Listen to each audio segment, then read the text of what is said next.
ಶ್ರೀ ಶಂಕರ ಮಹಾರಾಜ್ ಲೀಲಾಮೃತ ವಂದೇ ಶಂಕರ ಶ್ರೀ ಸ್ವಾಮಿ ಸಮರ್ಥ ಶಿಷ್ಯಂ ದತ್ತಾವತಾರಂ ಸದ್ಗುರುಂ ಪ್ರಣಮಾಮ್ಯಹಂ. ಸಹಸ್ರ ಬುದ್ಧಿ ಕುಟುಂಬದ ಗುರುಭಕ್ತಿ. ಮೇ ತಿಂಗಳು 2001ನೇ ವರ್ಷ ಶ್ರೀ ಪ್ರಭಂಜನ ಸುಭಾನ್ ದೇಸಾಯಿ ಮತ್ತು ಅವರ ತಂದೆಯೊಂದಿಗೆ 92 ವರ್ಷ ವಯಸ್ಸಿನ ವೃದ್ಧ ಮಹಿಳೆಯನ್ನು ದರ್ಶಿಸಿದರು. ಅವರ ಹೆಸರು ಶ್ರೀಮತಿ ಮನೋರಮಾ ಪುರುಷೋತ್ತಮ ಸಹಸ್ರಬುದ್ಧಿ. ಆಕೆಯನ್ನು ಸಂದರ್ಶಿಸಿದಾಗ ಆಕೆಗೆ ಶ್ರೀ ಶಂಕರ ಮಹಾರಾಜರೊಡನೆಯ ಅನುಬಂಧವನ್ನು ಮತ್ತು ಅನುಭವಗಳನ್ನು ವಿವರಿಸಿದರು. ಶ್ರೀ ಶಂಕರ್ ಮಹಾರಾಜ್ ರವರ ಆಶೀರ್ವಾದದ ಫಲ ಅಪಾರ. ಈ ವಯಸ್ಸಿನಲ್ಲಿ ಆಕೆಯ ನೋಟ ಮತ್ತು ಕಿವಿ ಕೇಳಿಸುವುದು, ಮಾತಿನ ಸ್ಪಷ್ಟತೆ ಎಲ್ಲವೂ ಶ್ರೀ ಶಂಕರ ಮಹಾರಾಜರ ಅನುಗ್ರಹವೇ. ಆಕೆ ಕೊನೆಯ ಶ್ವಾಸದವರೆಗೂ ಹೀಗೆಯೇ ಇದ್ದರು. ಆಕೆಯು ಕೊನೆಯ ದಿನಗಳಲ್ಲಿ ಮುಂಬಯಿಯ ಗ್ಲಾಸ್ ವರ್ತಕನ ಬಳಿ ಇರುವ ದಾದರ್ನಲ್ಲಿ ವಾಸಿಸುತ್ತಿದ್ದಳು. ಮೊದಲು ಆಕೆ ಮೀದ್ರಾಲಾ ಚಾವಲ್ ನಯಾನಿ ರೋಡ್ ಪ್ರಭಾದೇವಿ ಪ್ರದೇಶದಲ್ಲಿ ಮುಂಬೈಯಲ್ಲಿ ವಾಸಿಸುತ್ತಿದ್ದಳು. ಆಕೆಯ ಪತಿಯ ಹೆಸರು ಪುರುಷೋತ್ತಮ ಸಹಸ್ರಬುದ್ಧೆ. ಸಹಸ್ರಬುದ್ಧೆ ರೈಲು ಉದ್ಯೋಗಿ, ಬಹಳ ನಾಸ್ತಿಕ. ಒಮ್ಮೆ ತಮ್ಮ ಭಕ್ತರೊಡನೆ ಶ್ರೀ ಮಹಾರಾಜರು ಆತನ ಮನೆಗೆ ಬಂದರು. ಆ ಸಮಯದಲ್ಲಿ ಆತನ ಮಗ ಅರ್ಥವಾಗದ ಕಾಯಿಲೆಯಿಂದ ನರಳುತ್ತಿದ್ದನು. ವೈದ್ಯರು ಆ ಕಾಯಿಲೆಗೆ ಔಷಧವೇ ಇಲ್ಲವೆಂದು ವೈದ್ಯವನ್ನು ನಿಲ್ಲಿಸಿದರು. ಶ್ರೀ ಮಹಾರಾಜರ ಆಶೀರ್ವಾದ ಮತ್ತು ಮಹಾತ್ಮೆಯ ಬಲದಿಂದ ಅವನ ಕಾಯಿಲೆಯು ಕಡಿಮೆಯಾಗಿ ಆರೋಗ್ಯವಂತನಾದನು. ಈ ಲೀಲೆಯಿಂದ ಪುರುಷೋತ್ತಮ ಸಹಸ್ರಬುದ್ಧೆ ಇಲ್ಲಿಯವರೆಗೆ ನಾಸ್ತಿಕನಾಗಿದ್ದವನು ಶ್ರೀ ಶಂಕರ ಮಹಾರಾಜರ ಭಕ್ತನಾಗಿ ಬದಲಾದನು. ಆತನು ಎಷ್ಟು ನಾಸ್ತಿಕನೆಂದರೆ ಊಟ ಮಾಡುವಾಗ ಸಹ ಕಾಲಿನ ಬೂಟನ್ನು ಬಿಚ್ಚುತ್ತಿರಲಿಲ್ಲ.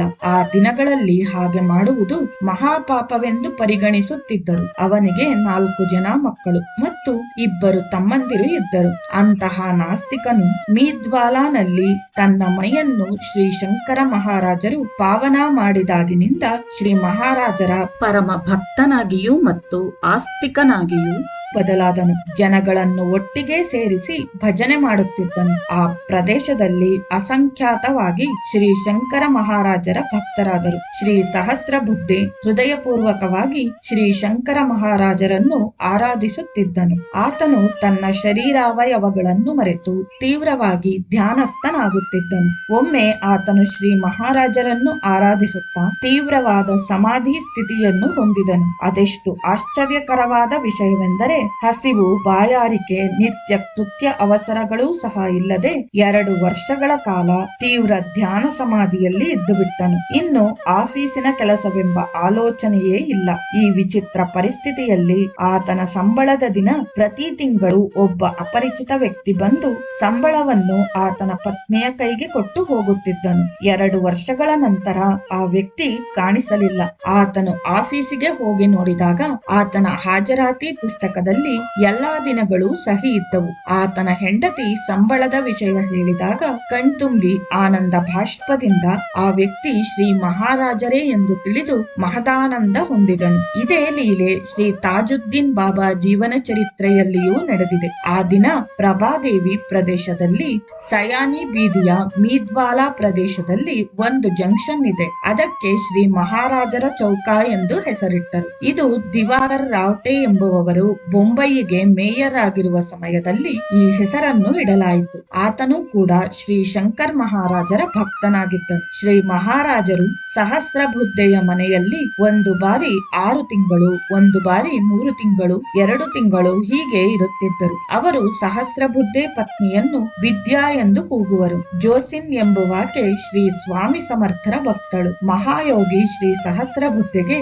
ಶ್ರೀ ಶಂಕರ ಮಹಾರಾಜರಿಗೆ ಸ್ನಾನ ಮಾಡಿಸುವುದೆಂದರೆ ಬಹಳ ಪ್ರೀತಿ. ಶ್ರೀ ಮಹಾರಾಜರು ಸ್ವತಃ ಊಟ ಮಾಡುತ್ತಿರಲಿಲ್ಲ. ಯಾರಾದರೂ ತಿನ್ನಿಸಿದರೆ ಮಾತ್ರ ತಿನ್ನುತ್ತಿದ್ದರು. ಮನೋರಮಾ ತನ್ನ ಮಕ್ಕಳಿಗೆ ಮತ್ತು ಮೈದುನನಿಗೆ, ತನ್ನ ಗಂಡನಿಗೆ ತಿನ್ನಿಸುತ್ತಿದ್ದಳು. ಶ್ರೀ ಮಹಾರಾಜರನ್ನು ಮತ್ತು ಅವರ ಭಕ್ತರನ್ನು ಬೇಸರಿಸಿಕೊಳ್ಳುತ್ತಿದ್ದಳು. ಮೇಲಿಂದ ಮೇಲೆ ಮಹಾರಾಜರು ಅವರ ಮನೆಗೆ ಬರುವುದೇ ಇದಕ್ಕೆ ಕಾರಣವಾಗಿತ್ತು. ಶ್ರೀ ಮಹಾರಾಜರು ಆಕೆಯನ್ನು ಸಮಾಧಾನ ಪಡಿಸಿ ಅಡುಗೆ ಮನೆಯಲ್ಲಿ ಆಕೆಗೆ ಸಹಾಯ ಮಾಡುತ್ತಿದ್ದರು. ಸಿಗರೇಟು ಸೇದುವುದು, ಬ್ರಾಂದಿ ಕುಡಿಯುವುದು ಆಕೆಗೆ ಇಷ್ಟವಾಗುತ್ತಿರಲಿಲ್ಲ.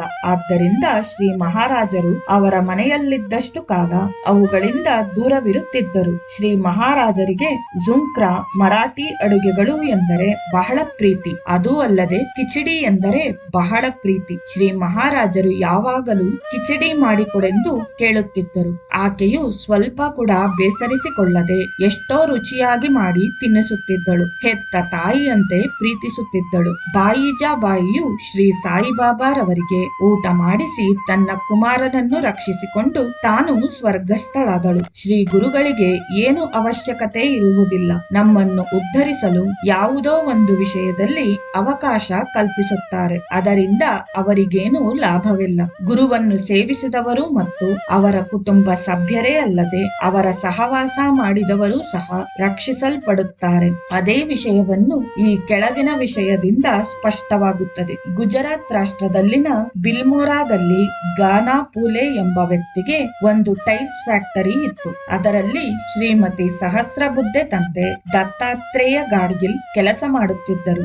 ಗಾನಾ ಪೂಲೆ ವ್ಯಾಪಾರ ಕೆಟ್ಟು ನಷ್ಟದಲ್ಲಿ ನಡೆಯುತ್ತಿತ್ತು. ಯಾರೋ ಕ್ಷುದ್ರ ಪ್ರಯೋಗ ಮಾಡಿದ್ದರಿಂದ ಈ ಪರಿಸ್ಥಿತಿ ಏರ್ಪಟ್ಟಿತ್ತು. ಗಾಡ್ಗಿಲ್ ಪ್ರಾರ್ಥನೆಯ ಮೇಲೆ ಶ್ರೀ ಮಹಾರಾಜರು ಗಾನಾಪೋಲೆ ಫ್ಯಾಕ್ಟರಿಯಲ್ಲಿ 1 ವರ್ಷ ಕಾಲ ವಾಸಿಸಿದರು. ಗಾಡ್ಗಿಲ್ ಪತ್ನಿಗೆ ದತ್ತಾತ್ರೇಯ ಸ್ವಾಮಿ ವಿಗ್ರಹ ಲಭಿಸಿತು. ಶ್ರೀ ಮಹಾರಾಜರು ಆ ವಿಗ್ರಹವನ್ನು ಪ್ರತಿಷ್ಠಿಸಿ ದೇವಸ್ಥಾನವನ್ನು ಕಟ್ಟಿಸುವಂತೆ ಆದೇಶಿಸಿದರು. ಅಲ್ಲಿಯೇ ಶ್ರೀ ಗುರುಪಾದುಕೆಗಳನ್ನು ಪ್ರತಿಷ್ಠಿಸಿದರು. ಅಲ್ಲಿ ನಡೆದ ಕ್ಷುದ್ರ ವಿದ್ಯೆಯನ್ನು ತೆಗೆದು ದತ್ತಾತ್ರೇಯನನ್ನು ಪ್ರತಿಷ್ಠಿಸಿ ಅವರಿಗೆ ಸುಖ ಸಂತೋಷಗಳನ್ನು ವ್ಯಾಪಾರಾಭಿವೃದ್ಧಿಯನ್ನು ಪ್ರಸಾದಿಸಿದರು. ಇವರ ಅಭ್ಯಾಸಗಳು ಮತ್ತು ಅವರ ಅಂಗವಿಕಲತೆಗಳನ್ನು ಮತ್ತು ಚೇಷ್ಟೆ ಕೆಲಸಗಳನ್ನು ನೋಡಿದ ಜನ ಹುಚ್ಚು ಫಕೀರ ಎಂದು ಹೆಸರಿಟ್ಟರು. ಸಯ್ಯಾಜಿರಾವ್ ಗಾಯಕ್ವಾಡ್ ಮಿಲ್ನಲ್ಲಿರುವ ಕಾರ್ಮಿಕರೆಲ್ಲ ಪ್ರತಿದಿನ ಶ್ರೀ ದತ್ತಾತ್ರೇಯ ಸ್ವಾಮಿ ದೇವಾಲಯಕ್ಕೆ ಹೋಗಿ ದರ್ಶಿಸುತ್ತಿದ್ದರು. ಭಕ್ತಿಯಿಂದ ಕೀರ್ತನೆಗಳು ಭಜನೆಗಳು ಹಾಡುತ್ತಾರೆ.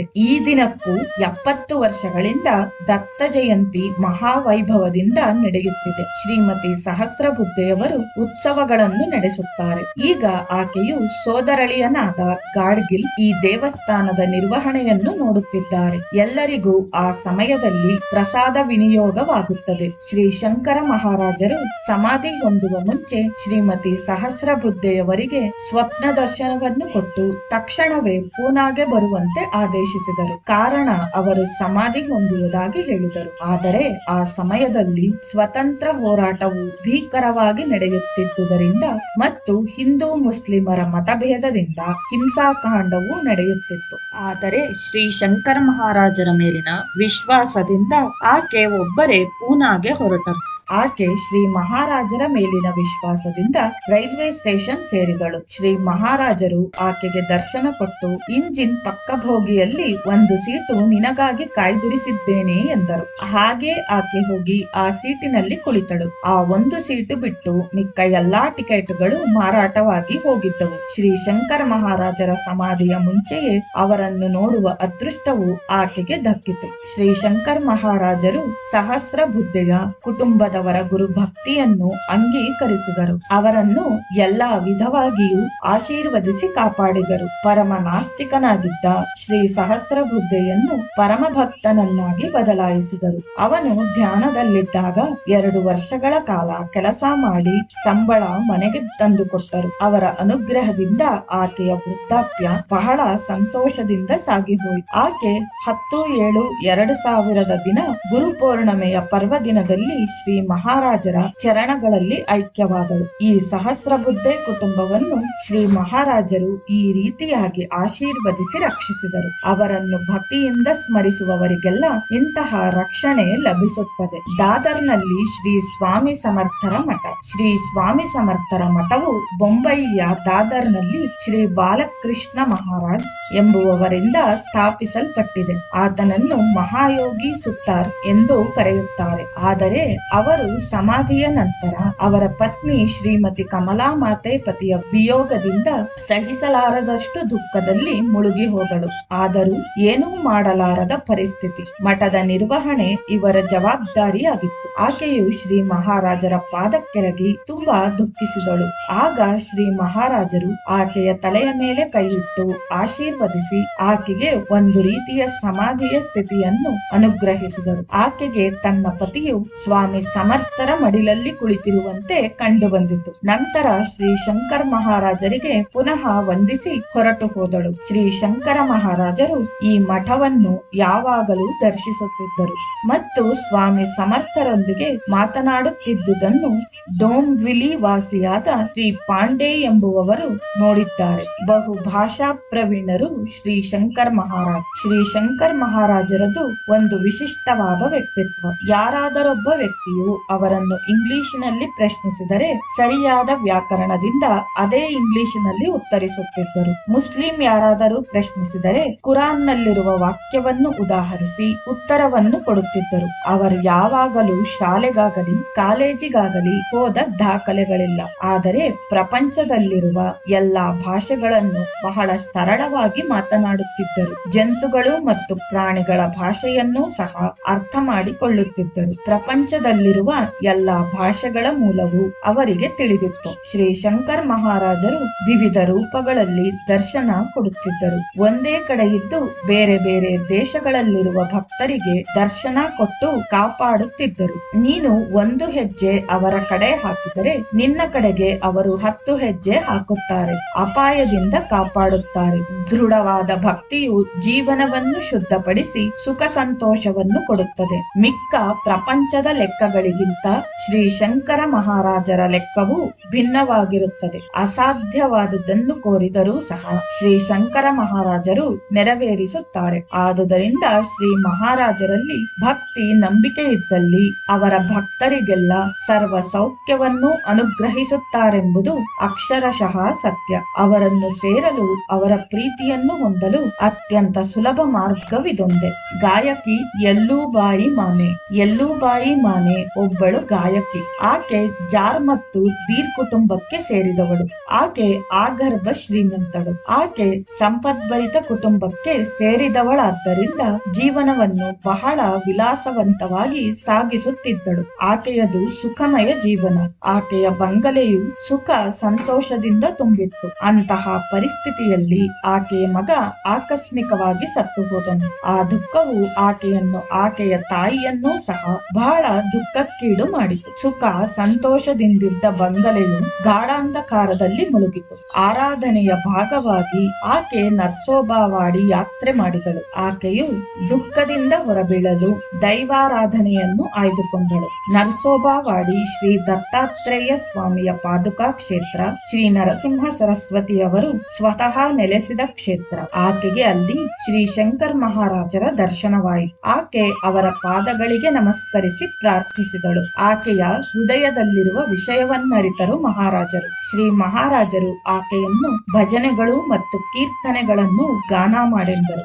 ಆದರೆ ಆಕೆ ಮಗನನ್ನು ಕಳೆದುಕೊಂಡು ದುಃಖದಿಂದಿರುವುದರಿಂದ ಹಾಡುವುದನ್ನು ಬಿಟ್ಟಿದ್ದಳು. ಅಭ್ಯಾಸ ತಪ್ಪಿದ್ದರಿಂದ ಆಕೆ ಹೇಗೆ ಹಾಡುವುದೆಂದು ಯೋಚಿಸುತ್ತಿದ್ದಂತೆಯೇ ಶ್ರೀ ಮಹಾರಾಜರು ಆಕೆಯನ್ನು ತದೇಕದಿಂದ ನೋಡಲು ಪ್ರಾರಂಭಿಸಿದರು. ಆಕೆಯು ತಂಬೂರ ಮಿಟುತ್ತಾ ತದೇಕವಾಗಿ ಹಾಡಲಾರಂಭಿಸಿದಳು. ಆಕೆಯನ್ನು ಹೀಗೆಯೇ ಗಾನವನ್ನು ಮಾಡಬೇಕು, ಎಂದಿಗೂ ಬಿಡಬೇಡ ಎಂದು ಆಜ್ಞಾಪಿಸಿದರು. ಶ್ರೀ ಶಂಕರ್ ಮಹಾರಾಜರ ಆಗಮನ ಅವಳ ಜೀವನವನ್ನೇ ಬದಲಾಯಿಸಿತು. ಆಕೆಯ ಮತ್ತು ಆಕೆಯ ತಾಯಿಯ ಜೀವನದಲ್ಲಿ ಸುಖ ಸಂತೋಷವನ್ನು ತುಂಬಿತು. ಶ್ರೀ ಶಂಕರ ಮಹಾರಾಜರು ಯಲ್ಲೂಬಾಯಿ ಬಂಗಲೆಯಲ್ಲಿ ಔದುಂಬರದ ಕೆಳಗೆ ಶ್ರೀ ದತ್ತ ಪಾದುಕೆಗಳನ್ನು ಪ್ರತಿಷ್ಠಿಸಿದರು. ಯಲ್ಲೂಬಾಯಿ ಮತ್ತು ಅವರ ತಾಯಿಯವರ ಹೃದಯದಲ್ಲಿ ಶ್ರೀ ಮಹಾರಾಜರಿಗೆ ಉನ್ನತ ಸ್ಥಾನವಿದೆ. ಆಕೆ ತನ್ನ ಬಂಗಲೆಯಲ್ಲಿ ಶ್ರೀ ದತ್ತಾತ್ರೇಯ ಸ್ವಾಮಿ ಮತ್ತು ಶ್ರೀ ಶಂಕರ ಮಹಾರಾಜರ ಚಿತ್ರಪಟವನ್ನಿಟ್ಟಿದ್ದಾಳೆ. ಯಲ್ಲೂಬಾಯಿಗೆ ಶ್ರೀ ಮಹಾರಾಜರೆಂದರೆ ಗಾಢವಾದ ಭಕ್ತಿ ಮತ್ತು ಅಪಾರವಾದ ವಿಶ್ವಾಸ. ಈ ಭಕ್ತಿ ವಿಶ್ವಾಸಗಳಿಗೆ ಸರಿಯಾದ ಫಲ ಹೊಂದಿದಳಾಕೆ. ಒಂದು ದಿನ ಪಾದುಕಾ ಸ್ಥಾನದಲ್ಲಿ ಶ್ರೀ ಶಂಕರ ಮಹಾರಾಜರನ್ನು ಭಕ್ತರೊಂದಿಗೆ ದರ್ಶಿಸಿದಳು ಮತ್ತು ಅವರ ಸ್ಥಾನದಲ್ಲಿ ಬಾಲಕೃಷ್ಣನನ್ನು ದರ್ಶಿಸಿದಳು. ಆ ದಿನದಿಂದ ಆಕೆಯ ಬಾಯಿಯ ಭಕ್ತಿ ವಿಶ್ವಾಸಗಳು ಮತ್ತಷ್ಟು ಗಾಢವಾದವು. ಯಲ್ಲೂಬಾಯಿ ಮನೆ ಮತ್ತಷ್ಟು ತೈ ಸಾಹೇಬ್ ಮೆಹೆಂದಲೆ ಜೊತೆ ಸೇರಿ ಅವರ ಬಂಗಲೆಯಲ್ಲಿ ಜ್ಞಾನೇಶ್ವರಿಯನ್ನು ಗಾನ ಮಾಡಲು ಪ್ರಾರಂಭಿಸಿದರು. ಆ ಗಾನದಿಂದ ಬಂಗಲೆಯು ಪ್ರತಿಧ್ವನಿಸುತ್ತಿತ್ತು. ಈ ವಿಧವಾದ ಗಾನ ಪರಂಪರೆ 32 ವರ್ಷಗಳು ನಿರಾತಂಕವಾಗಿ ಸಾಗಿತು. ಯಲ್ಲೂಬಾಯಿಯೇ ಅಲ್ಲದೆ ಎಷ್ಟೋ ಜನ ಶ್ರೀ ಶಂಕರ ಮಹಾರಾಜರ ಭಕ್ತರಾಗಿ ಸುಖ ಶಾಂತಿಯಿಂದ ಜೀವಿಸಿದರು. ನಾವು ಸಹ ಪರಮ ಗುರುವು ಶ್ರೀ ಶಂಕರ ಮಹಾರಾಜರ ಅನುಗ್ರಹವನ್ನು ಏಕೆ ಹೊಂದಬಾರದು? ಈ ಕ್ಷಣದಿಂದಲೇ ಶರಣಾಗೋಣ. ಜೈ ಶಂಕರ, ಜೈ ಜೈ ಶಂಕರ. ಭಕ್ತ ಸಂರಕ್ಷಣೆ. ಡಾಕ್ಟರ್ ಬೋಯೆ ಎಂಬುವವನು ಶ್ರೀ ಶಂಕರ ಮಹಾರಾಜರ ಭಕ್ತ. ಆತನು ಒಮ್ಮೆ ಅಮರ್ನಾಥ್ ದರ್ಶನ ಮಾಡಬೇಕೆಂದು ಸಂಕಲ್ಪಿಸಿ ಯಾತ್ರೆಗೆ ಹೊರಟನು. ಅಮರನಾಥ ಯಾತ್ರೆಯನ್ನು ನಡೆದಾಗಲಿ ಇಲ್ಲವೇ ಕುದುರೆಯ ಮೇಲಾಗಲಿ ಮಾಡಬೇಕು. ದಾರಿಯಲ್ಲಿ ಹಳ್ಳ ಕೊಳ್ಳಗಳಿರುವುದರಿಂದ ಅವನ ಕುದುರೆಯು ಜಾರಿ ಕಣಿವೆಯಲ್ಲಿ ಬಿದ್ದಿತು. ಅವನ ಜೊತೆ ಪ್ರಯಾಣಿಸುತ್ತಿರುವ ಭಕ್ತರೆಲ್ಲರೂ ಕುದುರೆಯ ಜೊತೆ ಆತನು ಮರಣಿಸಿದನೆಂದು ಭಾವಿಸಿದರು. ಆದರೆ ಅವನು ಬೀಳುವಾಗ ತನ್ನ ಇಷ್ಟ ದೈವವಾದ ಶಂಕರ ಮಹಾರಾಜರನ್ನು ಪ್ರಾರ್ಥಿಸಿದನು. ತಕ್ಷಣವೇ ನಮ್ಮ ಮಹಾರಾಜರು ಆತನನ್ನು ಮತ್ತು ಆತನ ಕುದುರೆಯನ್ನು ಮೇಲಕ್ಕೆ ತೆಗೆದು ನಿಲ್ಲಿಸಿದರು. ದತ್ತಾತ್ರೇಯ ನಾಮಗಳು ಸ್ಮೃತಿ ಮಾತ್ರ ಪ್ರಸನ್ನಃ ಎನ್ನುವ ವಾಗ್ದಾನವು ಆ ದಿನ ದಲತನ ಮುನಿಗೆ ವಜ್ರ ಕವಚವನ್ನು ಪ್ರಸಾದಿಸಿದಂದಿನಿಂದ ಈ ದಿನ ದತ್ತಾವತಾರ ಪರಂಪರೆಯವರೆಗೂ ಅಕ್ಷರ ಸತ್ಯವಾಗಿ ನಡೆಯುತ್ತದೆ. ಡಾಕ್ಟರ್ ಬೋಯೆಯನ್ನು ಮತ್ತು ಆತನ ಕುದುರೆಯನ್ನು ರಕ್ಷಿಸುವುದರ ಮೂಲಕ ತಾನೂ ದತ್ತಾತ್ರೇಯನೆಂದು ಮತ್ತೊಮ್ಮೆ ನಿರೂಪಿಸಿದರು. ಇಂತಹ ಲೀಲೆಗಳನ್ನು ದತ್ತ ಭಕ್ತರಿಗೆ ನಿತ್ಯಾನುಭವವಾಗಿರುವುದು ಸಹಜ. ಶ್ರೀ ಶಂಕರ್ ಮಹಾರಾಜರ ಶಕ್ತಿ.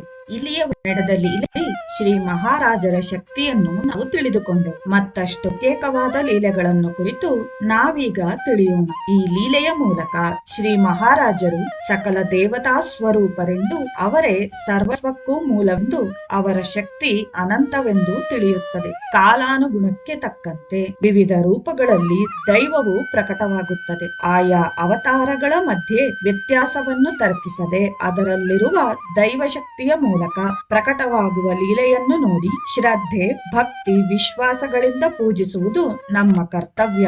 ದೈವವು ಒಂದೇ ಎಂದು ನಿರೂಪಿಸುವುದಕ್ಕಾಗಿ ಸದ್ಗುರುಗಳು ವಿವಿಧ ರೂಪಗಳಲ್ಲಿ ದರ್ಶನ ಕೊಡುತ್ತಿರುತ್ತಾರೆ. ಶ್ರೀ ಶಂಕರ ಮಹಾರಾಜರು ಮಾಡಿದ ಅಂತಹ ಲೀಲೆಗಳೆಷ್ಟೋ. ಶ್ರೀ ಶಂಕರ ಮಹಾರಾಜರು ಒಮ್ಮೆ ಶ್ರೀಶೈಲ ಕ್ಷೇತ್ರವನ್ನು ದರ್ಶಿಸಿದರು. ಅಲ್ಲಿ ಅನೇಕ ಪರ್ವತ ಗುಹೆಗಳಿವೆ. ಅಲ್ಲಿ ಒಂದರಲ್ಲಿ ಅವರು ನಿರ್ವಿಕಲ್ಪ ಸಮಾಧಿಯಲ್ಲಿ ಕುಳಿತರು. ಗುಹೆಯ ತುಂಬಾ ನೀರಿದೆ. ಮತ್ತೊಮ್ಮೆ ಅವರು ತಮ್ಮ ಭಕ್ತರೊಡನೆ ತುಳಜಾಪುರಕ್ಕೆ ಹೋದರು. ಭಕ್ತರೆಲ್ಲರೂ ಭವಾನಿಯ ದರ್ಶನಕ್ಕೆ ಹೋದರು. ಇವರು ಮಾತ್ರ ಆಲಯದ ಹಿಂದೆ ಧ್ಯಾನದಲ್ಲಿ ಕುಳಿತರು. ಭಕ್ತರು ದರ್ಶನ ಮುಗಿಸಿ ಹೊರಬಂದು ನೋಡಿದಾಗ ಶ್ರೀ ಶಂಕರ ಮಹಾರಾಜರ ಸ್ಥಾನದಲ್ಲಿ ಭವಾನಿಯ ದರ್ಶನವಾಯಿತು. ಬೋರ್ ಎಂಬಲ್ಲಿ ಒಮ್ಮೆ ಶ್ರೀರಾಮನವಮಿಯ ಉತ್ಸವಗಳು ನಡೆಯುತ್ತಿದ್ದವು. ಶ್ರೀ ಶಂಕರ ಮಹಾರಾಜರು ಅವರ ಭಕ್ತರೊಬ್ಬರಿಗೆ ಶ್ರೀರಾಮನಾಗಿ ದರ್ಶನ ನೀಡಿದರು. ಸುಬ್ಬರಾಯ ಮಠದಲ್ಲಿ ಒಬ್ಬ ಸನ್ಯಾಸಿಗೆ ಅತಿ ದೊಡ್ಡ ರೂಪವಾಗಿ ದರ್ಶನ ಕೊಟ್ಟರು. ದೇಶಪಾಂಡೆ ಎಂಬುವರು ಶ್ರೀ ಸಮರ್ಥ ರಾಮದಾಸರು ಬರೆದ ದಾಸಬೋಧೆಯನ್ನು ಹಲವು ಬಾರಿ ಪಾರಾಯಣ ಮಾಡಿದನು. ನಂತರ ಗಾಣಗಾಪುರಕ್ಕೆ ಹೋದರು. 10 ಗಂಟೆಯ ಸಮಯದಲ್ಲಿ ದಿವ್ಯ ತೇಜಸ್ಸಿನಲ್ಲಿರುವ ಒಬ್ಬ ಅಪರಿಚಿತನು ಶ್ರೀ ಶಂಕರ ಮಹಾರಾಜರ ಕೋಣೆಯೊಳಗೆ ಅಲಕ್ಕೆಂದು ದೊಡ್ಡ ಶಬ್ದ ಮಾಡಿ ಒಳಗೆ ಪ್ರವೇಶಿಸಿದರು. ಆ ಶಬ್ದಕ್ಕೆ ಭಕ್ತರೆಲ್ಲರೂ ಬೆಚ್ಚಿಬಿದ್ದರು. ಬೆಳಕು ಹರಿಯುವವರೆಗೂ ಆ ವ್ಯಕ್ತಿಯು ಆ ಕೋಣೆಯಲ್ಲಿಯೇ ಇದ್ದರು. ಎಲ್ಲರೂ ಸೇರಿ ಸಂಭಾಷಿಸುತ್ತಿದ್ದರು. ಸೂರ್ಯೋದಯ ಸಮಯದಲ್ಲಿ ಅವರು ಮತ್ತೆ ಅಲಕ್ಕೆಂದು ದೊಡ್ಡ ಶಬ್ದ ಮಾಡಿ ಹೊರಟು ಹೋಗುವರು. ಇದನ್ನ ಭಕ್ತರೆಲ್ಲರೂ ಕಣ್ಣಾರೆ ಕಂಡರು. ಆ ಬಂದ ವ್ಯಕ್ತಿ ಗೆಹ್ನಿನಾಥ ಎಂದು ತಿಳಿಯಲು ಬಹಳ ಕಾಲ ಬೇಕಾಗಲಿಲ್ಲ. ಅವರ ಮೂರ್ಖತ್ವಕ್ಕೆ ಕ್ಷಮಿಸಿರೆಂದು ಶ್ರೀ ಮಹಾರಾಜರ ಪಾದಗಳ ಮೇಲೆ ಬಿದ್ದರು. ಮಾಮಾ ದೇಖ್ನೆ ಮನೆಯಲ್ಲಿ ಶ್ರೀ ಮಹಾರಾಜರು ಬರುತ್ತಿದ್ದ ದಿನಗಳವು. ಅವರು ಒಂದು ದಿನ ಮನೋರಮಾ ರಾಂಡೆ ಎಂಬ ಚಿಕ್ಕ ಹುಡುಗಿಯನ್ನು ತನಗೆ ಸ್ನಾನ ಮಾಡಿಸೆಂದು ಕೇಳಿದರು. ಆ ಹುಡುಗಿಯು ಸಂತೋಷದಿಂದ ಅದಕ್ಕೆ ಒಪ್ಪಿದಳು. ಸ್ನಾನ ಮಾಡಿಸುವಾಗ ಶ್ರೀ ಮಹಾರಾಜರು ಬಾಲಕೃಷ್ಣನ ದರ್ಶನ ಕೊಟ್ಟರು. ಆ ದರ್ಶನವು ಅಲ್ಲಿರುವ ಭಕ್ತರಿಗೆಲ್ಲ ದೊರೆಯಿತು. ಭಕ್ತರನ್ನು ಯಾವುದೋ ಒಂದು ಸಮಯದಲ್ಲಿ ಸಮಾಧಿ ಸ್ಥಿತಿಯನ್ನು ಹೊಂದಿಸಿ ವಿವಿಧ ದೇವತಾ ದರ್ಶನವನ್ನು ಅನುಗ್ರಹಿಸುತ್ತಿದ್ದರು. ಶ್ರೀ ಮಹಾರಾಜರು ಅವರ ಭಕ್ತರಿಗೆ ಅವನಿಗೆ ಬಾಲಕೃಷ್ಣ, ಶ್ರೀರಾಮ, ಶಿವ, ಶ್ರೀ ದತ್ತಾತ್ರೇಯ ಸ್ವಾಮಿ, ಪಾಂಡುರಂಗ ವಿಠಲ, ತುಳಜಾ ಭವಾನಿ ಮೊದಲಾದ ದೇವತೆಗಳ ರೂಪದಲ್ಲಿ ದರ್ಶನವನ್ನು ನೀಡುತ್ತಿದ್ದರು. ಸೋಲಾಪುರಿಯಲ್ಲಿ ಶ್ರೀ ಮಹಾರಾಜರು ಒಮ್ಮೆ ಮಹಾಯಜ್ಞವನ್ನು ನಿರ್ವಹಿಸಿದರು. ಆ ಸಮಯದಲ್ಲಿ ಯಜ್ಞ ಮಂತ್ರವನ್ನು ಪಠಿಸಲು ಒಬ್ಬ ಮೂಕ ಹುಡುಗನನ್ನು ಕರೆದು ಆದೇಶಿಸಿದರು. ಆ ಹುಡುಗನು ತಕ್ಷಣವೇ ವೇದ ಮಂತ್ರವನ್ನು ಪಠಿಸಿದನು. ಆತನ ಕೈಯಲ್ಲಿ ಆ ಮಹಾಯಜ್ಞವನ್ನು ನಿರ್ವಹಿಸಿದರು. ಶ್ರೀ ಮಹಾರಾಜರು ವಾದರ್ನಲ್ಲಿ ಪೈಲ್ವಾನ್ ಒಬ್ಬನು ಪಂದ್ಯದಲ್ಲಿ ಗೆಲ್ಲಬೇಕೆಂದು ಶ್ರೀ ಮಹಾರಾಜರ ಆಶೀರ್ವಾದವನ್ನು ಪಡೆದು ಪೂನಾದಲ್ಲಿ ಪಂದ್ಯವನ್ನು ಗೆದ್ದನು. ಈ ವಿಧವಾದ ಲೀಲೆಯನ್ನು ಶ್ರೀ ಶಂಕರ್ ಮಹಾರಾಜರ ಚರಿತ್ರೆಯಲ್ಲಿ ಅಸಂಖ್ಯಾತವಾಗಿ ನೋಡಬಹುದು. ತುಪಾಕಿ ಗುಂಡಿನಿಂದ ರಕ್ಷಣೆ. ಸದ್ಗುರುವು ತಮ್ಮ ಭಕ್ತರ ರಕ್ಷಣಾರ್ಥವಾಗಿ ಅವರ ಕಷ್ಟಗಳನ್ನು ತಾನು ಸ್ವೀಕರಿಸುತ್ತಿದ್ದರು. ಒಂದು ಬಾರಿ ಶ್ರೀ ಸಾಯಿಬಾಬಾ ಅಕಸ್ಮಾತಾಗಿ ಉರಿಯುತ್ತಿರುವ ಧ್ವನಿಯಲ್ಲಿ ಕೈಯಿಟ್ಟರು. ಪಕ್ಕದಲ್ಲಿರುವ ಭಕ್ತರು ಪ್ರಶ್ನಿಸಲು, ನನ್ನ ಕೈ ಸುಟ್ಟರೇನು, ಎಳೆ ಮಗುವನ್ನು ಕಾಪಾಡಿದೆನಲ್ಲ ಎಂದರು. ಕೈಯಿಟ್ಟಿದ್ದು ಶಿರಡಿಯಲ್ಲಿರುವ ಧ್ವನಿಯಲ್ಲಿ, ಕಾಪಾಡಿದ್ದು ಎಲ್ಲೋ ದೂರದಲ್ಲಿರುವ ಕುಲುಮೆಯಲ್ಲಿ ಬೀಳುತ್ತಿರುವ ಮಗುವನ್ನು. ಇಲ್ಲಿ ನಾವು ಅವರ ಸರ್ವ ವ್ಯಾಪಕತ್ವವನ್ನು ಮತ್ತು ಮಹಾತ್ಮೆಯನ್ನು ಮಾತ್ರವೇ ತಿಳಿದುಕೊಳ್ಳಬೇಕು. ಗುರುವಿಗೆ ಅಸಾಧ್ಯವಾದದ್ದು ಏನೂ ಇಲ್ಲ. ಇನ್ನು ಈ ಲೀಲೆಯಲ್ಲಿ ಶ್ರೀ ಶಂಕರ ಮಹಾರಾಜರು ಏನು ಮಾಡಿದರು ನೋಡೋಣ. ಗಣೇಶ ಮಾಧವ್ ಅಭಯಂಕರ್ ಎಂಬುವವನು ಶ್ರೀ ಮಹಾರಾಜರ ಭಕ್ತನು. ಅವನು ವೃತ್ತಿಪರವಾಗಿ ಸೈನಿಕನು, ಬಹಳ ಓದಿದವನು, ಸಂಪ್ರದಾಯಸ್ಥ ಕುಟುಂಬದವನಾಗಿದ್ದನು. ಅವನ ವಂಶಸ್ಥರು ಶ್ರೀ ದತ್ತಾತ್ರೇಯ ಸ್ವಾಮಿಯನ್ನು ಆರಾಧಿಸುತ್ತಿದ್ದರು. ಅವನು ಮಿಲಿಟರಿ ಕ್ಯಾಂಪ್ ನಲ್ಲಿ ಇದ್ದರೂ ಸಹ ಶ್ರೀ ಗುರುಚರಿತ್ರೆಯ ಪಾರಾಯಣವನ್ನು ಬಿಡುತ್ತಿರಲಿಲ್ಲ. ಅವನಿಗೆ ಎರಡನೆಯ ಪ್ರಪಂಚ ಯುದ್ಧದಲ್ಲಿ ಯುದ್ಧ ಭೂಮಿಗೆ ಬದಲು ಮಾಡಿದರು. ಅಭಯಂಕರ್ ಯುದ್ಧ ವಾತಾವರಣದಲ್ಲಿಯೂ ಸಹ ಶ್ರೀ ಗುರುಚರಿತ್ರೆಯನ್ನು ಬಿಡದೆ ಪಾರಾಯಣ ಮಾಡುತ್ತಿದ್ದನು. ಸ್ವಲ್ಪ ದಿನದಲ್ಲಿ ಎರಡನೇ ಪ್ರಪಂಚ ಯುದ್ಧವು ಮುಗಿಯಿತು. ಯುದ್ಧವು ಮುಗಿದ ನಂತರ ಅವನು ಮಿಲಿಟರಿ ಕ್ಯಾಂಪಿಗೆ ಬಂದನು. ಅಲ್ಲಿ ಬಟ್ಟೆ ಬದಲಾಯಿಸುವ ಸಮಯದಲ್ಲಿ ಅವನ ಪ್ಯಾಂಟ್ ಕಾಲಿನ ಭಾಗದಲ್ಲಿ ರಂಧ್ರಗಳಿರುವುದನ್ನು ಗಮನಿಸಿ ಕಾಲನ್ನು ಪರೀಕ್ಷಿಸಿದನು. ಎರಡೂ ಕಾಲಲ್ಲೂ ಗಾಯವಾಗಲಿ ಗಾಯದ ಗುರುತಾಗಲಿ ಇಲ್ಲದಿರುವುದು ಅತ್ಯಂತ ಆಶ್ಚರ್ಯವನ್ನು ತಂದಿತು. ಇದು ಹೇಗೆ ನಡೆಯಿತೆಂದು ಮಾತ್ರ ಆತನಿಗೆ ತಿಳಿಯಲಿಲ್ಲ. ಸ್ವಲ್ಪ ದಿನದ ನಂತರ ಅಭಯಂಕರ್ ರಜೆಯ ಮೇಲೆ ತನ್ನ ಮನೆಗೆ ಬಂದನು. ಅಭಯಂಕರ ಶ್ರೀ ಮಹಾರಾಜರ ಪಾದಗಳಿಗೆ ನಮಸ್ಕರಿಸಿದನು. ಪಾದಗಳ ಮೇಲೆ ತುಪಾಕಿ ಗುಂಡಿನ ಗಾಯಗಳಿರುವುದನ್ನು ಕಂಡು ಆಶ್ಚರ್ಯದಿಂದ ಶ್ರೀ ಮಹಾರಾಜರನ್ನು ಗಾಯಗಳೇನು ಎಂದು ಪ್ರಶ್ನಿಸಿದರು. ಅದಕ್ಕವರು ಕಿರುನಗೆಯಿಂದ, ಮಗು, ನೀನು ಯುದ್ಧ ಮಾಡುವಾಗ ತುಪಾಕಿ ಗುಂಡುಗಳು ನನ್ನ ಪಾದಗಳಿಗೆ ತಗುಲಿ ಗಾಯಗಳಾದವು, ನಿನ್ನ ಪ್ಯಾಂಟಿಗೆ ತೂತುಗಳಾದವು ಎಂದರು. ದತ್ತಾತ್ರೇಯ ಸ್ವಾಮಿಯು ನಿನ್ನನ್ನು ರಕ್ಷಿಸೆಂದು ಆಜ್ಞಾಪಿಸಿದರು ಎಂದರು. ನಂತರ ಯುದ್ಧ ಭೂಮಿಯಲ್ಲಿ ನಡೆದ ಪ್ರತಿ ಸಂಘಟನೆಗಳನ್ನು ಒಂದರ ನಂತರ ಒಂದರಂತೆ ಎಲ್ಲವನ್ನೂ ವಿವರಿಸಿದರು. ಇದನ್ನು ಹೇಳಿದ ಅಭಯಂಕರ ಕಣ್ಣೀರಿನಿಂದ ಮಹಾರಾಜರ ಪಾದಗಳನ್ನು ಅಭಿಷೇಕಿಸಿದನು. ಅಲ್ಲಿರುವ ಭಕ್ತರೆಲ್ಲರೂ ಶ್ರೀ ಶಂಕರ ಮಹಾರಾಜರ ಮಹಿಮೆಯನ್ನು ಕೊಂಡಾಡಿದರು. ಅವರ ಭಕ್ತ ಸಂರಕ್ಷಣೆ ಸಮಾಧಿಯ ನಂತರವೂ ಸಹ ನಡೆಯುತ್ತಲೇ ಇದೆ. ಖಂಡಯೋಗದ ಅದ್ಭುತ. ಒಮ್ಮೆ ಸದ್ಗುರು ಶ್ರೀ ಶಂಕರ ಮಹಾರಾಜರು ಕಲ್ಕತ್ತಾ ನಗರವನ್ನು ದರ್ಶಿಸಿದರು. ಅವರು ಒಂದೇ ಪ್ರದೇಶದಲ್ಲಿ ಎಷ್ಟೋ ದಿನಗಳು ಕುಳಿತರು. ಹಗಲು ರಾತ್ರಿ, ಮಳೆ ಚಳಿ ಯಾವುದೂ ಅವರನ್ನು ಆ ಸ್ಥಿತಿಯಿಂದ ಕದಲಿಸಲಾಗಲಿಲ್ಲ. ಪ್ರತಿದಿನ ಒಬ್ಬ ಕಸಾಯಿ ಅವನನ್ನು ನೋಡುತ್ತಿದ್ದರು. ಅಷ್ಟು ದಿನಗಳಲ್ಲೇ ಆ ವ್ಯಕ್ತಿ ಮಹಾಪುರುಷನಾಗಿರಬೇಕೆಂದು ಆಲೋಚಿಸಿ ಆತನು ಅವರನ್ನು ತನ್ನ ಮನೆಗೆ ಆಹ್ವಾನಿಸಿದನು. ಆತನು ಅವರನ್ನು ಮನೆಗೆ ಕರೆದುಕೊಂಡು ಹೋದನು. ಅವನ ಕುಟುಂಬದವರೆಲ್ಲ ಅವರಿಗೆ ಬಹಳ ಮರ್ಯಾದೆಯನ್ನು ಮಾಡಿದರು. ಅವರು ಒಂದು ಕೋಣೆಯಲ್ಲಿ ಒಂಟಿಯಾಗಿ ಕುಳಿತರು. ಬಹಳ ಸಮಯವಾಯಿತಾದ್ದರಿಂದ ಮಾಂಸ ಮಾರುವವನು ಶ್ರೀ ಮಹಾರಾಜರು ಏನು ಮಾಡುತ್ತಿದ್ದರೋ ನೋಡೋಣವೆಂದು ಅವರಿರುವ ಕೋಣೆಗೆ ಹೋಗಿ ನೋಡಿ ದಿಗ್ಭ್ರಾಂತನಾಗಿ ನಿಂತು ಬಿಟ್ಟನು. ಇಷ್ಟಕ್ಕೂ ಅಲ್ಲಿ ನಡೆದದ್ದೇನು? ಶ್ರೀ ಶಂಕರ ಮಹಾರಾಜರ ಮುಂಡವು, ಕೈಗಳು, ಕಾಲುಗಳು ಬಿಡಿ ಬಿಡಿಯಾಗಿ ಬಿದ್ದಿವೆ. ಆತನು ಭಯದಿಂದ ಕುಟುಂಬದವರಿಗೆಲ್ಲ ತೋರಿಸಿದನು. ಆದರೂ ಕೂಡ ಬಹಳ ಭಯದಿಂದ ಆರ್ತನಾಗಿ ಭಕ್ತಿಯಿಂದ ಶ್ರೀ ಶಂಕರ ಮಹಾರಾಜರನ್ನು ಪ್ರಾರ್ಥಿಸಿದನು. ಅದು ಮಹಾರಾಜರ ಖಂಡಯೋಗ ಫಲ. ಅವರು ಕಸಾಯಿಯವನೊಡನೆ ಹೀಗೆಂದರು, ಎಷ್ಟೋ ಮೂಗ ಪ್ರಾಣಿಗಳನ್ನು ನೀನು ಪ್ರತಿದಿನ ನಿಮ್ಮ ಅಂಗಡಿಯಲ್ಲಿ ಕೊಲ್ಲುವೆಯಲ್ಲವೇ? ಅವು ಮಾಡುವ ಆರ್ತನಾದವು ನಿನಗೆ ತಿಳಿಯಲಿಲ್ಲವೇ? ನನ್ನ ಶರೀರದ ಭಾಗಗಳು ಬೇರೆಯಾದದ್ದರಿಂದ ಮಾತ್ರ ನೀನು ಇಷ್ಟು ದುಃಖಿಸಿದೆಯಲ್ಲವೇ? ಈ ಮುಗ್ಧ ಪ್ರಾಣಿಗಳ ಹಿಂಸೆಯಿಂದ ನೀನು ಎಷ್ಟು ಪಾಪವನ್ನು ಮೂಟೆ ಕಟ್ಟಿಕೊಂಡಿರುವೆಯೋ ಯೋಚಿಸು ಎಂದರು. ಆ ದಿನದಿಂದ ತನ್ನ ಮಾಂಸದ ಅಂಗಡಿಯನ್ನು ಮುಚ್ಚಿ ಬೇರೆ ವ್ಯಾಪಾರವನ್ನು ಮಾಡುತ್ತಾ ಸುಖದಿಂದಿದ್ದನು. ಶ್ರೀ ಶಂಕರ ಮಹಾರಾಜರ ಖಂಡಯೋಗವು ಒಬ್ಬ ಕಟುಕನ ಜೀವನವನ್ನು ಬದಲಾಯಿಸಿ ಒಳ್ಳೆಯ ಮಾರ್ಗದಲ್ಲಿ ಬಿಟ್ಟಿತು. ಸ್ವರ್ಣ ಗಣಪತಿ. ಪೂನಾದಲ್ಲಿ ಒಬ್ಬ ಭಕ್ತನ ಮನೆಗೆ ಶ್ರೀ ಶಂಕರ ಮಹಾರಾಜರು ಬಂದರು. ಅವರ ಕುಟುಂಬ ಸದಸ್ಯರು ಸಭ್ಯರು ಶ್ರೀ ಮಹಾರಾಜರನ್ನು ಆಹ್ವಾನಿಸಿ ಕೂಡಿಸಿ ಸಕಲ ಮರ್ಯಾದೆಗಳನ್ನು ಮಾಡಿದರು. ನಂತರ ಎಲ್ಲರೂ ಅವರ ಪಾದಗಳ ಬಳಿ ಕುಳಿತಿದ್ದರು. ಶ್ರೀ ಮಹಾರಾಜರು ಇದ್ದಕ್ಕಿದ್ದಂತೆ ಎದ್ದು ಪಾಯಖಾನೆಯ ಬಳಿ ಬಂದು ಪಾಯಖಾನೆಯನ್ನು ಅಗೆಯಲು ಹೇಳಿದರು. ಆದರೆ ಚೆನ್ನಾಗಿ ಕಟ್ಟಿಸಿಕೊಂಡಿದ್ದರಿಂದ ಅಗೆಯಲು ಇಷ್ಟಪಡಲಿಲ್ಲ. ಅವರ ಕುಟುಂಬ ಸದಸ್ಯರಲ್ಲೊಬ್ಬನು ಇದರಲ್ಲಿ ಏನೋ ರಹಸ್ಯವಿರಬೇಕೆಂದು ಅಗೆಯಲು ಪ್ರಾರಂಭಿಸಿದರು. ಅದರಿಂದ ಒಂದೇ ಸಮನೆ ಕೆಟ್ಟ ವಾಸನೆ ಬರುತ್ತಿದೆ. ಅಷ್ಟರಲ್ಲಿ ಆತನ ಕೈಗೆ ಸ್ವರ್ಣ ಗಣಪತಿಯ ವಿಗ್ರಹವು ದೊರೆಯಿತು. ಕೆಟ್ಟ ವಾಸನೆ ಸಹಿಸಿ ಅಗೆದದ್ದರಿಂದ ಅದಕ್ಕೆ ತಕ್ಕ ಫಲವೂ ಸಹ ಆತನಿಗೆ ದೊರೆಯಿತು. ಕುಟುಂಬ ಸದಸ್ಯರನ್ನೆಲ್ಲ ಶ್ರೀ ಮಹಾರಾಜರು ಆಶೀರ್ವದಿಸಿದರು. ಅವರು ಗಣಪತಿಯ ವಿಗ್ರಹವನ್ನು ಪೂಜೆಯಲ್ಲಿಟ್ಟರು. ಇಂದಿಗೂ ಪೂನಾದಲ್ಲಿರುವ ಇವರ ಮನೆಯಲ್ಲಿ ಆ ವಿಗ್ರಹವನ್ನು ಕಾಣಬಹುದು. ಮರಣಿಸಿ ಮತ್ತೆ ಜನ್ಮಿಸಿದ ವ್ಯಕ್ತಿ. ಒಮ್ಮೆ ಶ್ರೀ ಮಹಾರಾಜರು ಶೇವಿಂಗ್ ಸಲೂನ್ ನಲ್ಲಿ ಕುಳಿತು ಕ್ಷೌರವನ್ನು ಮಾಡಿಸಿಕೊಳ್ಳುತ್ತಿದ್ದರು. ಇದ್ದಕ್ಕಿದ್ದಂತೆ ಎದ್ದು ಹೊರಗೆ ಹೊರಟು ಹೋದರು. ಕಾರಣ ತಿಳಿಯಲಿಲ್ಲ. ಒಂದು ಬೀದಿಯಲ್ಲಿ ಶವದ ದಹನ ಕಾರ್ಯಕ್ರಮಗಳು ನಡೆಯುತ್ತಿದ್ದವು. ಶವವನ್ನು ಚಟ್ಟಕ್ಕೆ ಕಟ್ಟಿ ತಕ್ಕ ಆಚಾರ ವ್ಯವಹಾರಗಳನ್ನು ಮಾಡುತ್ತಿದ್ದರು. ಅಷ್ಟರಲ್ಲಿ ಶ್ರೀ ಮಹಾರಾಜರು ಆ ಶವದ ಮೇಲೆ ಕುಳಿತು, ಏಳು, ಎಲ್ಲಿಗೆ ಹೋಗುತ್ತಿದ್ದೀಯಾ?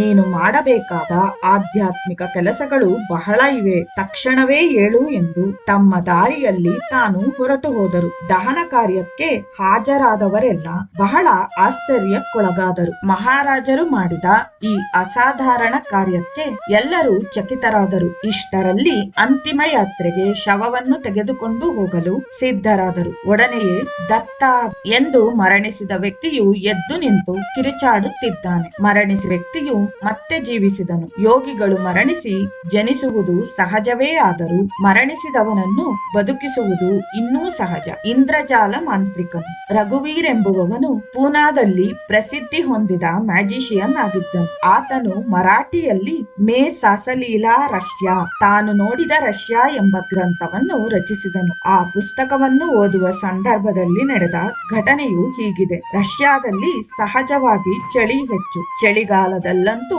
ಮನೆ ಬಿಟ್ಟು ಹೊರಗೆ ಹೋಗಲು ಯಾರೂ ಇಷ್ಟಪಡುವುದಿಲ್ಲ. ಅನಿವಾರ್ಯ ಪರಿಸ್ಥಿತಿಯಲ್ಲಿ ಬರಬೇಕೆಂದರೆ ಒಂದರ ಮೇಲೊಂದು ಉದ್ದನೆಯ ಕೋಟುಗಳನ್ನು ಧರಿಸಿ ಹೊರಗೆ ಬರುತ್ತಾರೆ. ಅಂತಹ ಮಾಸ್ಕೋ ಬೀದಿಯಲ್ಲಿ ಒಬ್ಬ ಯುವಕನು ಒಂದೇ ಕೋಟು ಧರಿಸಿ ತಿರುಗಾಡುತ್ತಿದ್ದನು. ಮಾಸ್ಕೋ ಪ್ರಜೆಗಳಿಗೆಲ್ಲರಿಗೂ ತಿಳಿದಿರುವ ವಿಷಯವೇ. ಆತನು ಹಿಂದಿ ಬಿಟ್ಟು ಬೇರೆ ಯಾವ ಭಾಷೆಯನ್ನು ಮಾತನಾಡುತ್ತಿರಲಿಲ್ಲ. ಅವರ್ಯಾರೋ ಅಲ್ಲ, ನಮ್ಮ ಶಂಕರ ಮಹಾರಾಜರೇ. ಅವರನ್ನು ನೋಡಿದವರೆಲ್ಲ ರಷ್ಯಾದಲ್ಲಿ ಆಶ್ಚರ್ಯಗೊಳ್ಳುತ್ತಿದ್ದರು. ಅವರು ಅತೀತ ಶಕ್ತಿಯಿಂದ ಮಾತ್ರವೇ ಈ ವಿಧವಾಗಿ ತಿರುಗುತ್ತಿದ್ದರು. ನಮ್ಮ ಮ್ಯಾಜಿಷಿಯನ್ ರಘುವೀರ್ ಆಫೀಸಿನಲ್ಲೂ ಯೋಗಿರಾಜು ಶ್ರೀ ಶಂಕರ ಮಹಾರಾಜರ ಫೋಟೋ ಇತ್ತು. ಆತನು ಅವರ ಭಕ್ತನು. ಶ್ರೀ ಶಂಕರ ಮಹಾರಾಜರ ಲೀಲೆಯು ಅನಂತ.